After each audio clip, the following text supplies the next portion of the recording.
Hello, ladies and gentlemen. Welcome to Triple N Media. I am Dr. NIK NIKAM, and today we are going to learn something about bananas. Some people go bananas just talking about bananas. So let us look at what bananas really contain and how they help us in our everyday nutrition. Okay, ladies and gentlemen, are bananas good or bad? There are some people who think bananas are bad. There are some people who think bananas are good. But we are going to have a practical approach in understanding all the things that bananas have and can provide, and then decide whether bananas are good or bad. Most of us have heard that bananas are good for constipation. Bananas provide a good source of potassium. Bananas are also helpful in improving your mood and anxiety. It's helpful for energy. Of course, it has calories. It has also been found to be helpful in cramps. It has been found to be helpful in lowering your blood pressure and improving bone strength. How reliable are these claims? Let's look at some facts and then decide for ourselves whether they are true or not. First of all, what's in a banana? Basically, banana is a fruit which has carbohydrates, a small amount of protein, some fiber, some minerals, probiotic bacteria, and of course, the skin that protects it. A medium-sized banana measuring from 7 to 7.5 inches has approximately 100 to 103 calories. It has about 24 grams of sugar. It has about 3 grams of fiber, maybe 1 gram of protein. And of course, it has 400 to 450 milligrams of potassium, equal to 10 milliequivalents of potassium. And it's also a good source of magnesium, 31 milligrams of magnesium. If you look at the nutritional facts, here's a little more detailed description of what I already told you. It has approximately 105 calories, about less than a gram of fat. It has 27 grams of carbohydrates, according to this, 3 grams of fibers, 14 grams of sugar, and 1 gram of protein. And we talked about some of the minerals. Let's look at the life story of a banana. When a banana is just cut from the tree, it will be completely green. That's on day 1. And the lifespan of a banana is approximately 7 days or 1 week. And you see the progressive change in the color of the skin. And it is about day 5 or 6 when this banana is pretty much ripe to eat. But as you can see, and very rapidly, it starts developing these brown freckles. And by day 7 and 8, it will become real soft and mushy, at which time you may not feel like eating the banana. So it's very important to understand the life cycle of banana.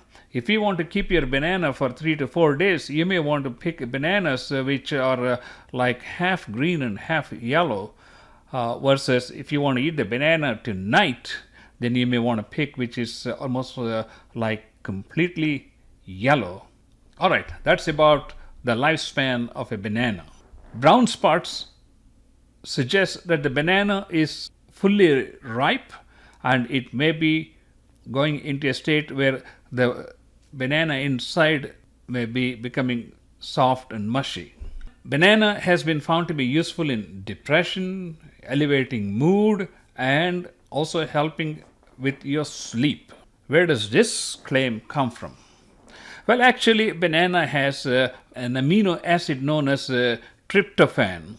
Tryptophan is an amino acid which inside the body gets converted into 5-hydroxytryptophan, which is a precursor of serotonin and melatonin. What is serotonin and what is melatonin? Serotonin is the happy hormone that is circulating in the brain. So if you increase the level of serotonin in the brain cells, it helps with depression. It improves your mood. It reduces anxiety. And that's why if you take a banana, you may feel happy and you may not be that depressed. Melatonin is a hormone that helps you to sleep, and it is generally produced in the evening hours. And banana has also been found to increase the melatonin level, and hence it may help with your sleep. In addition, banana, as most of you know, is useful in constipation because banana has 3 grams of fiber. If you take a couple of bananas, you're getting 6 grams of fiber. It may not cure your constipation, but it would certainly help with your constipation. Let's look at some other claims. Potassium. Most of us know that banana is high in potassium, but so are many other fruits and vegetables. For example, your spinach has a fairly good amount of potassium. Similarly, potatoes, beans, citrus juices, fish, and avocado. All these food products are pretty high in potassium levels. Let's look at a chart here. A mashed potato, 1 cup, has 640 milligrams of potassium, whereas a banana has approximately 450 milligrams of potassium. That's why if you're getting muscle cramps, something like that, your friends may advise you to take a banana or couple of bananas.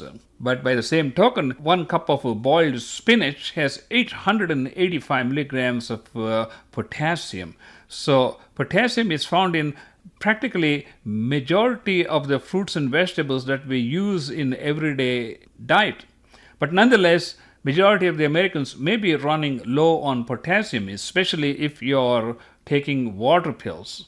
And that's why banana may help to replenish that potassium and hopefully prevent muscle cramps. But if you got kidney failure and if you eat too many bananas, the potassium level could build up, and some people claim that bananas can cause cardiac arrhythmias and all kinds of serious cardiac arrhythmias. But the chances are very, very rare. I've been a cardiologist for 35 years. I have never seen someone coming with an overdose of banana causing cardiac arrhythmia that is serious. But it is important to monitor your potassium levels if you have kidney problem so that you do not overdose. But 1 or 2 bananas are not going to make a big difference in the serum potassium level because most of the other foods that we eat, such as potatoes, muffin, flakes, cornflakes, orange juice, tomato juice, they all have an equal amount or maybe greater amount of potassium compared to a banana. Banana also has calories, about 100 calories per banana. If you're eating 8 to 10 bananas, then obviously you're going to overload your system with calories. So let's talk about calories and glycemic index.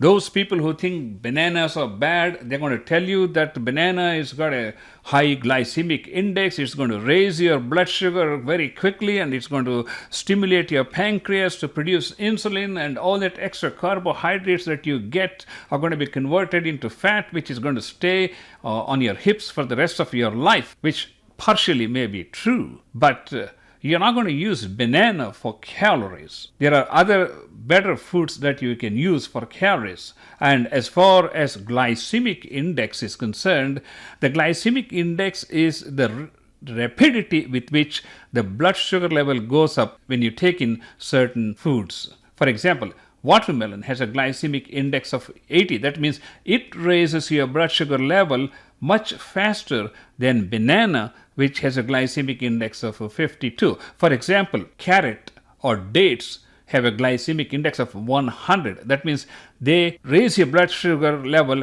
as quickly as pure glucose would raise your blood sugar level. So banana is not a high glycemic index food.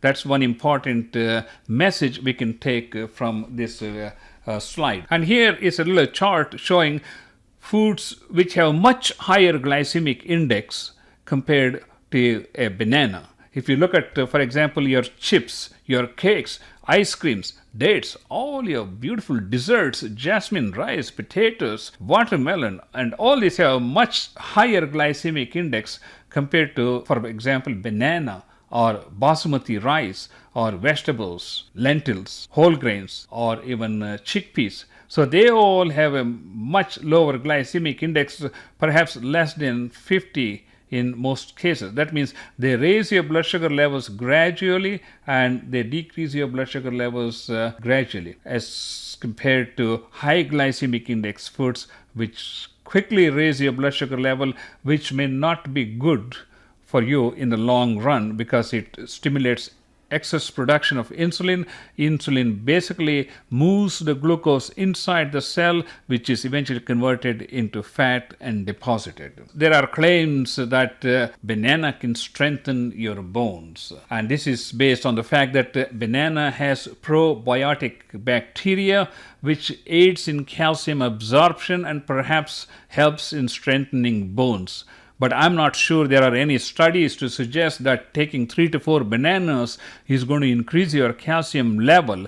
So I cannot really be 100% sure that it's going to increase your bone strength.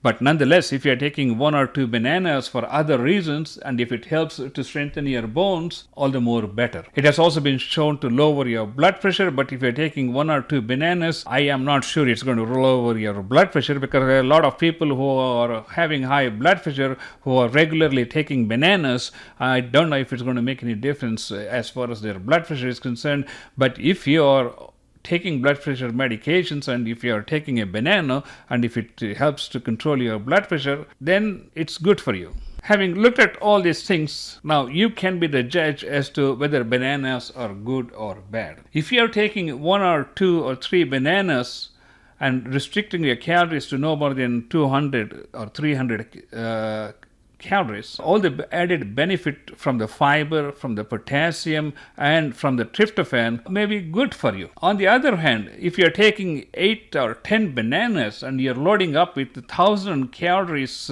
coming from carbohydrates, obviously you're going to increase your carbohydrate intake, which increases insulin production, and all those excess calories will be converted into fat, which you really don't want, because you don't want to eat a fruit that practically has no fat, which is going to be converted into fat once it gets inside your body, because if your body doesn't require the excess carbohydrates, it's going to be converted into fat. Based on these factors, you can decide for yourself whether bananas are good or bad. Anything that is done in moderation is good, and it has a fair number of beneficial points.